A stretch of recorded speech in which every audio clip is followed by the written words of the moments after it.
Welcome to Electrified. It's your host, Dylan Loomis. Quick shout out to my updated patron, Roy E. Thank you for choosing to support the channel. First up, over the weekend, Giga Austin hit 10,000 Model Ys built to date, so let's put this into context. Giga Shanghai reached this same mark of the first 10,000 units produced in around 2.5 months, which in hindsight was incredibly fast. To show you, going back to Giga Shanghai's production ramp, January 2020 was really the first full month of actual production, and as you can see, by we'll say the middle of March, they had hit around that 10,000 units produced mark. There were a handful of units produced in December, but if you just count January, February, and then we'll say half of March, that's 2.5 months to reach that number. Now for Giga Austin, it's taken them around 6 months. Now you can definitely debate this number depending on when you count the official start of production. There was some low test level production dating back to the end of 2021, but more of the official production was happening around the Cyber Rodeo event, which was April 7th, so I just pegged it at 6 months. Those 6 months being April to September of this year. And finally, we have Giga Berlin. It took them around 5 months. Once again, this is not official, we're just inferring from the data that we have. Again, to show you, Giga Berlin produced 1,000 Model Ys in a week earlier this year, June 17th.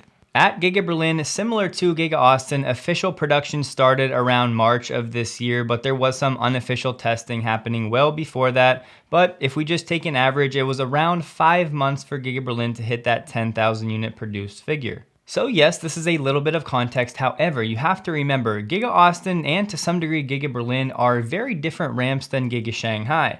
They implemented a lot of new technology. Specifically when talking about Austin, you have the front and rear GigaCast, the structural pack with the 4680s, and they layered in the 2170 production lines because there just aren't enough 4680 cells yet. And lastly, before moving on, in baby blue, you can see the current production rate of each factory based on the latest data that we have. Moving on, Tesla has sent an email to some European owners notifying them that supercharging prices are going up. Due to an increase in energy prices, we are adjusting supercharging pricing across Europe. Of course, this is going to vary from one location to another, but based on what I could find, generally speaking, prices have been going up in the neighborhood of 30% or more. These are two screenshots from different locations in the Netherlands, and we have one with 55 euro per kilowatt hour. Right now, euro to US dollar is basically 1-to-1, and in the other, it's sitting at about 72 cents per kilowatt hour. So undoubtedly, this will be something to watch in the months to come, and this may happen in other places as well. But remember, this is specific to supercharging, so most people still should be able to charge their EV at home during off-peak rates when the rates are a lot more favorable. And unfortunately, right now, there are plenty of people on social media and in the political realm taking this very anecdotal situation and using it to say that EVs are dead, it's a terrible idea, all of those things. Just remember, long term, this is barely a blip on the radar. Once we're able to install more solar and battery packs at these supercharging sites, this will help to alleviate some of these price fluctuations when it comes to electricity. So yes, in the short term, situations like this are definitely suboptimal, but in the long run, this is still 100% the way to go. Next up, I stumbled across this on Reddit, and it may seem like not a big deal at first, but it looks like you have the ability to order a Tesla in the mobile app now, as you can see from these screenshots. But when you think about it, as Tesla superchargers expand to non-Tesla customers who do have to use the Tesla app to actually charge their cars, now they'll have the ability to browse for a Tesla as they wait for the car to charge and browse on the app. And according to this screenshot that I found, you can actually order the car and put some money down in the app. So maybe this year and next year it's not a huge deal, but come 2024 and 2025, I will not be surprised if this feature alone becomes a huge method of conquest for Tesla, meaning a way for Tesla to bring in new customers from other brands. Next up, from Reuters, Tesla has completed a project to expand production capacity at Shanghai on Monday. This is the current facility upgrades that are taking the production capacity to 22,000 per week. This is not that separate new factory that we may still be seeing somewhere in the Giga Shanghai region in the months to come. Reuters is saying that Tesla will test these new production lines for the upgrade from September 19th to November 30th. Again, this article is referring to the existing site at Giga Shanghai, was supposed to cost around $170 million, would employ around 4,000 more people at Giga Shanghai, and this is the project that was supposed to be done in April, but then you had the COVID shutdowns and some other supply chain things, so it's been delayed to essentially now. Most importantly though, as far as we can tell, it looks like Giga Shanghai right now should be around 22,000 units per week between Model 3 and Model Y, which of course is around 88,000 per month. Now there's around a 10,000 backlog of units produced that have yet to be delivered, so there was some thought that Tesla may be able to hit 100,000 for the month of September from Giga Shanghai alone, but Troy is now saying that does not look likely. COVID restrictions may have been a 5,000 unit hit, and they may have lost around another 1,500 units due to the typhoon we talked about last week. However, even if Giga Shanghai falls short of that 100,000 figure for September, anything over 80,000, as you can see, is going to be a new record for the month. It's at this time I feel compelled to remind everybody that although we're all most likely self-proclaimed Tesla nerds and we love looking at the monthly stuff, really, as Elon said, monthly, even quarterly results ultimately mean very little. It's really about that year-over-year growth and the bigger picture. So it's fun to look at this, more granular data, but ultimately it doesn't mean that much. Moving on, we have to at least touch on this now. We talked about this in depth on Friday's episode. I'll link it above if you missed it. Really telling everybody what's actually going on with 4680s in Giga Berlin. Yet again today, people in Germany are looking to push back against this news, but once again, pay attention to the lack of detail in this article. Here we have Tesla reporting to the mayor of Grünheide its plans to operate the battery plant currently under construction in Germany are unchanged.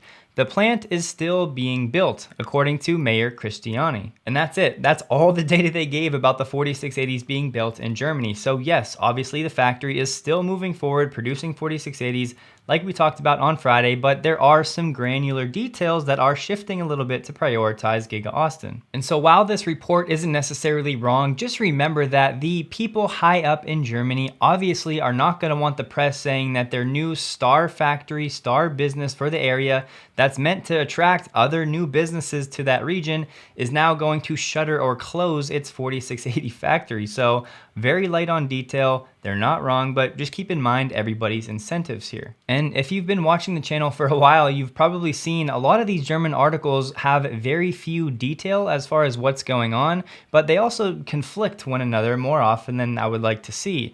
The mayor also denied recent reports last week from RBB that he took the topic of Tesla's extension, that he removed it from the agenda and it was delayed. He denied that report. Christiani said it was never on the agenda in the first place. He said the topic is being discussed by the relevant community representatives. Once those discussions are complete, the topic will then come onto the agenda.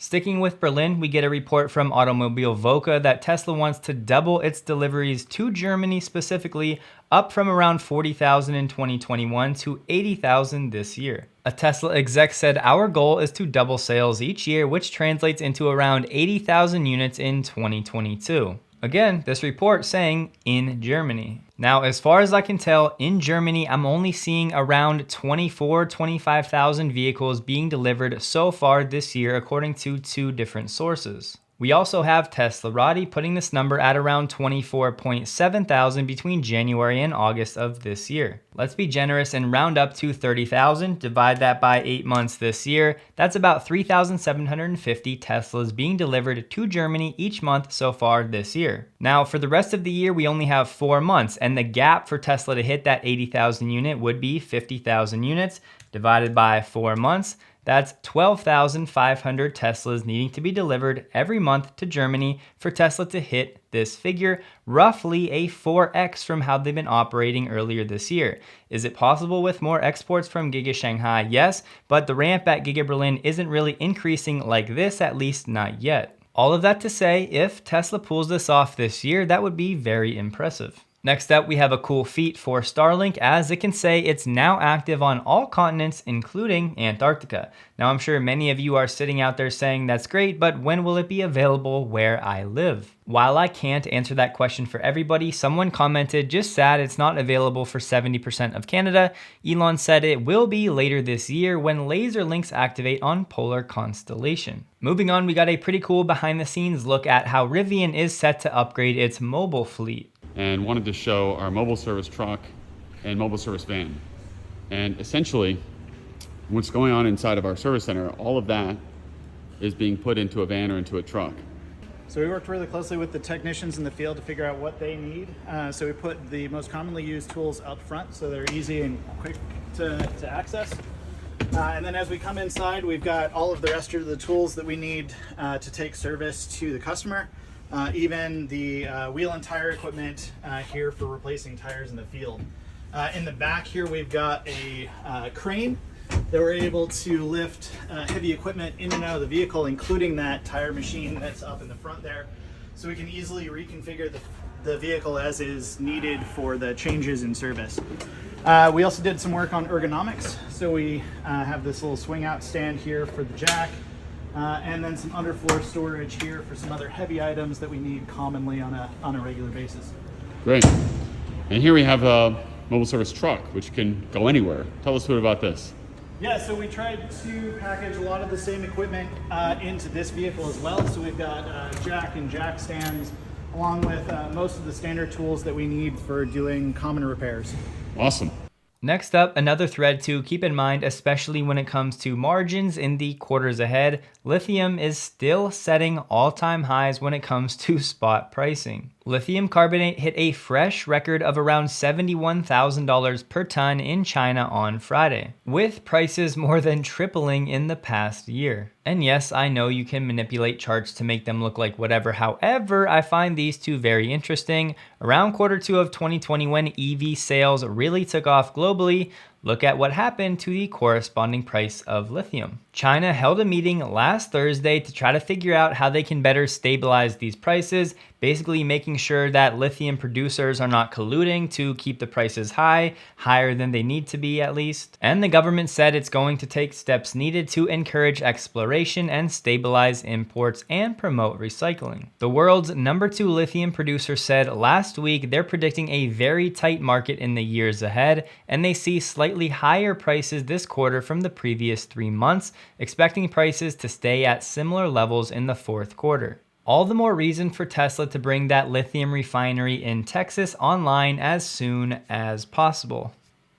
Next up, just quickly from this automotive news article, I wanted to show you this chart going over the luxury segment from 2021 to this year. Of course, Tesla has seen a nice increase, but look at every other brand based on January through July of this year, once again compared to the same time last year. Notice the trend for everyone not named Tesla. A decrease, a decrease, a decrease. The list goes on. Every single automaker on this list in the luxury segment have seen decreases from 2021 to this year. Tesla, the only one seeing growth. And yes, this is United States data, but that whole argument that, well, Tesla is just coming from a low base, so obviously it's going to have better growth numbers, really isn't holding water anymore, because even last year, Tesla starting from a base of 167K, there were only 3 other automakers in the luxury segment that had higher starting bases. And now, so far this year, Tesla has a commanding lead. Next up, we have VW saying they do not see the chip issue subsiding anytime in 2023,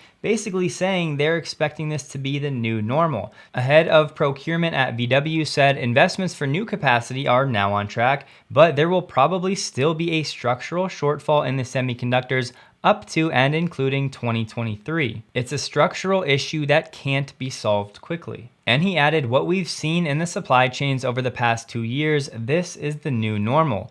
With the new geopolitical issues, if anything, it's going to get even more complex and challenging. And in case you're new, Tesla is best positioned to handle this situation because they have the most software prowess. So they have actually written new code to use different chipsets if it gets in a bind, a skill that some of these other legacy companies just don't yet have, not having enough software experience or talent. And last up for today, this just felt like a tweet worth sharing from Brandon. I was driving home just before dark and my Tesla slammed on the brakes and went to the left all on its own. A homeless man in dark clothes was in the road. I didn't see him, but the Tesla did and stopped me from hitting him at 45 miles per hour.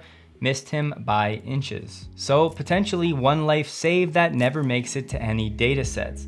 That'll do it for today though. Have to keep it short. We have to replace our HVAC system, so we're getting a few different quotes this week.